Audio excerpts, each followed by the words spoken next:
Assalamu alaikum wa rahmatullahi wa barakatuh. Welcome back to Purely Islamic. Badr बिन सईद हाजिर है एक नई वीडियो के साथ।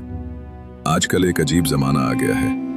इंसान जितना ऑनलाइन होता जा रहा है उतनी ही इंसानियत ऑफलाइन होती जा रही है। लोगों के पास इंटरनेट के लिए वक्त है लेकिन एक दूसरे के लिए नहीं। स्क्रीनें रोशन हो रही हैं मगर दिलों की रोशनी मध्यम पड़ती जा रही है।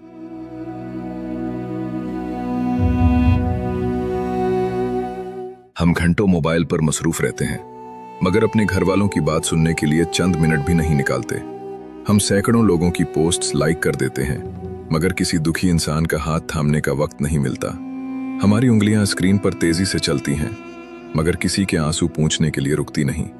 याद रखो, टेक्नोलॉजी बुरी नहीं है मगर अगर उसकी वजह से इंसानियत कमजोर हो जाए तो हमें रुककर खुद से सवाल करना चाहिए, कहीं ऐसा तो नहीं कि हम दुनिया से जुड़ते जुड़ते अपने इंसान होने का रिश्ता ही भूल गए हैं। इसलिए आज ही फैसला करें, थोड़ा वक्त मोबाइल को दें और थोड़ा वक्त इंसानों को भी दें। किसी का हाल पूछ लें, किसी को मुस्कुरा कर देख लें, क्योंकि कभी कभी एक छोटी सी तवज्जो भी किसी के दिल को जिंदगी दे देती है। अगर ये बात आपके दिल को लगी हो तो इस वीडियो को लाइक करें, शेयर करें और कमेंट्स में ज़रूर बताएं कि आप इस बारे में क्या सोचते हैं। और अगर आप ऐसी ही सबक आमोज और दिल को छू लेने वाली बातें सुनना चाहते हैं तो हमारे चैनल को सब्सक्राइब करना मत भूलिए। अल्लाह आप सबको खुश रखे।